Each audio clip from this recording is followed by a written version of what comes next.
So I bought one of the cheapest garden sheds slash utility sheds I could find on Amazon. Now I didn't find too many review videos on this particular unit. Maybe I wasn't looking in the right place, but I just wanted to make this video to show how easy or difficult it is to actually set up depending on how you look at it. Material quality, how it holds up over time, how much it can actually hold, and how it looks when it's all set up. So this video was 2 years in the making. I had this video in the hard drive for 2 years just sitting there. Didn't get around to editing till now. So on top of showing you how I installed this shed, I'm also going to show you how it held up over 2 years. So I have this shed I'm going to set up in this area right here. So I got to clean all this area up before I can set it up. But before I can do anything, I have to replace this fencing right here. I'm just going to replace this panel section, and then I'm going to put a little paver pad here for the shed to sit on. So let's get started. So this whole process took me about 4 days. Not 4 days continuously, but just on my free time, it took a total of about 4 days. And that's from the fence, the shed pad, and the shed itself.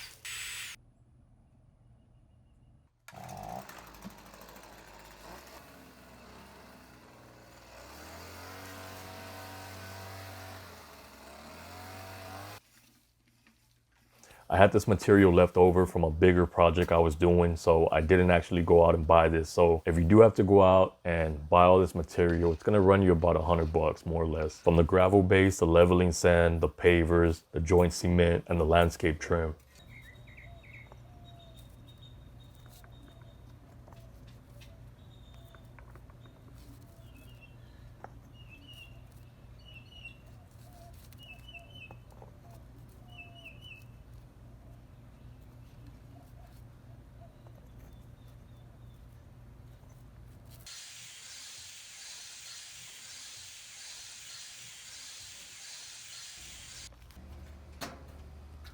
So all you really need to assemble this is a drill or a screwdriver. No special tools required.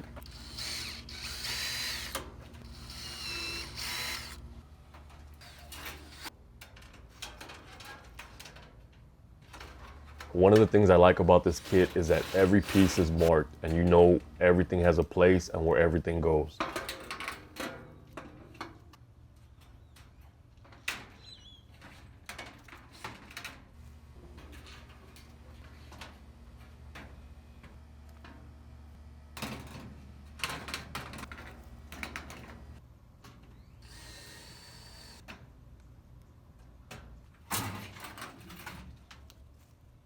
See right there, it's really unstable. So what I did is I added this 2x4. Now this 2x4 is not in the plans, it's not in the instructions. I just added it because I knew it needed some type of stability. And believe me, over time, this really helped. So I didn't actually screw this in. I was lucky enough to have this 2x4, the perfect size. I didn't even cut it. I had it from a previous project and I said, you know what, this might fit. I was planning on drilling it in, but as I was dry fitting it, I just kind of wedged it in there a little bit. It kind of locked itself into place, which was perfect. And that's kind of what you're gonna want. It needs to be butted up against both sides. All right, so from here, we're gonna install the door frame. You're gonna have two posts, one labeled ULA and the other one labeled URA. So L is gonna be the left side, R is gonna be the right side.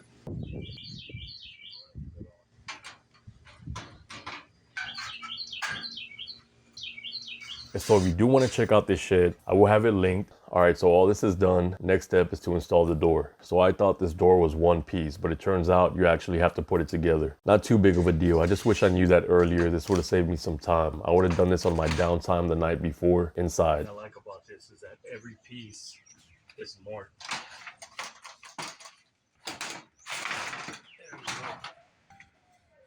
DO2 should be DO3.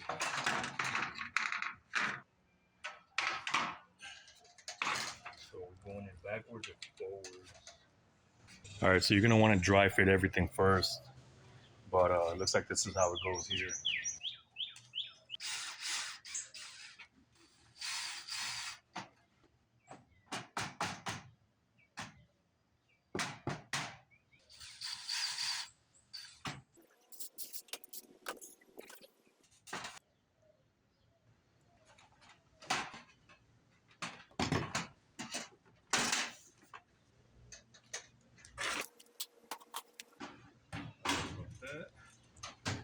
goes like that.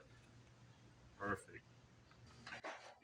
So now we install this piece, and there's a top and a bottom to it. The part with the bigger lip is gonna go on the bottom. And then those cutouts are for the vents, but we're not gonna install those yet because we still need to paint them. And then you're gonna put your little vents. Those white vents. So I don't know why these vents came white. Imagine those vents up against the black and the brown. In white, it would stand out like a sore thumb. I had this paint from another project, so I said, you know what, let me just paint them. It's gonna look 100% better than if I just left them white. This is Rust-Oleum metallic finish. It doesn't have the color name on the can. It's just kind of like a metallic bronze. It has a little bit of flake in it.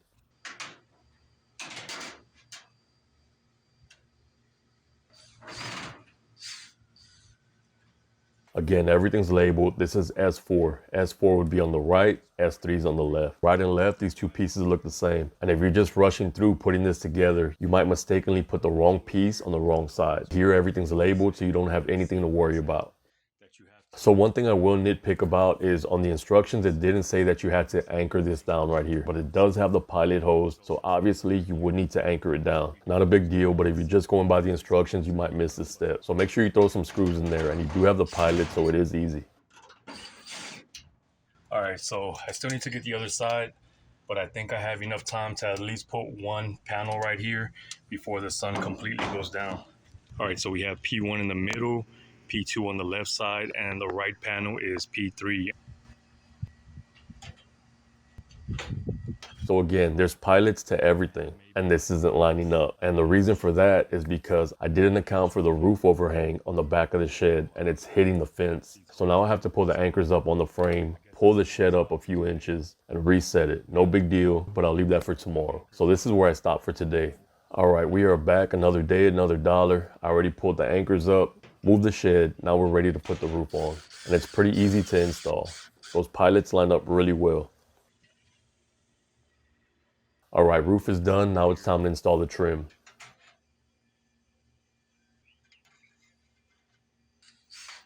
The only real criticism that I do have is these corner pieces right here. They kept on unscrewing.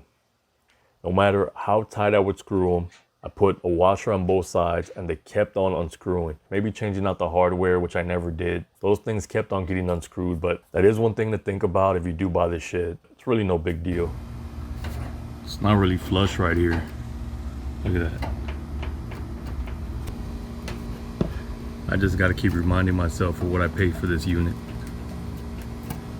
So this is it right here. Imagine those in white. Look at those little white trim pieces on the corner and how much they stick out. Got those painted up. See how the roof looks.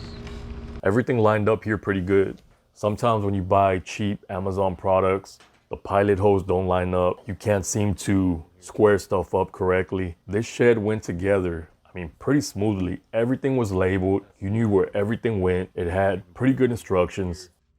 A few hooks up here somewhere just to make a little bit more room.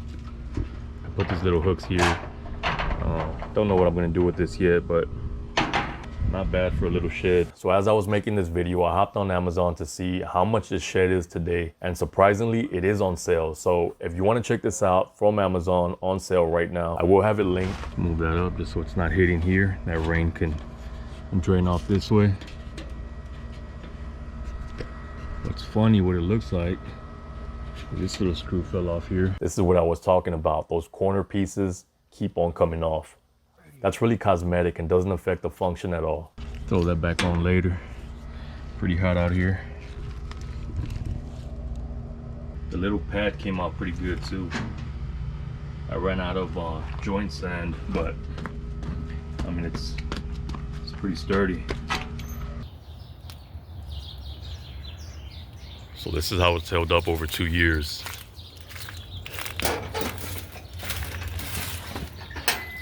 And I have a whole bunch of stuff in here. I mean, with the right storage system, the right shelving, you can fit a ton of stuff in here. I have tarp, I have a grill right here, ladder, whatever this is, little Jenga thing. I have all my lawn tools here. And I have a shelf right here. Can't see that, but I have a shelf and it's holding a whole bunch of stuff right there. And another reason I like this right here, this 2x4, is because we can lean all the tools on the 2x4 and it won't push up against this wall right here, which is fairly flimsy. Does a job, but I mean, who are we kidding? It is flimsy. I put this little light here. I need to put a battery in here, but that's pretty cool. When it worked, it's cool, especially at night. Vents help out. Other sheds, you go in and you can definitely feel like you're in an oven. With these vents, it really helps a lot. And what's crazy is this shed costs the same as this little storage shed I have right here. This is easy plug and play, but doesn't hold as much. I put some pavers in there to give it some weight so it doesn't go anywhere. I also drilled some hose right here so the water can get out, because what I noticed is when it rained it started puddling up in here. But yeah, this shed, same price as this bigger shed over here. And another thing I like about this shed is that, I mean, it kind of blends into the backyard. It doesn't stick out. I mean, look, it's camouflaging right into the fence, which is pretty cool. Exactly what I wanted. Now this, on the other hand, doesn't camouflage. I got to get rid of that.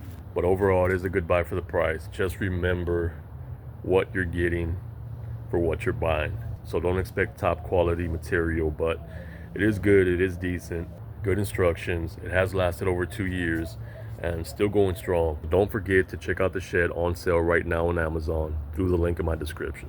So I want to thank you for watching. See you next time. This is all hail right here. So we just had the biggest hailstorm in a lifetime. Hail damage everywhere. Hail damage to roofs, hail damage to cars. On top of the hail damage, huge rainstorm, huge windstorm. I mean, it was crazy. I'm surprised we didn't see any tornadoes, but I wanted to come out here, see how it held up, make sure it didn't move, make sure it didn't blow away. And to my surprise, it held up really well. No water got in there at all. That little stain you see on that tarp is actually an oil stain. That's not water coming through the roof. Very impressive, the whole thing. It didn't move 1 inch. Now I do have it anchored down, and I also have that 2x4 for extra support. If you see right there on the bottom right corner, there's a little bit of hail damage there. Bone dry in here. This right here is an oil stain, but we are dry, dry.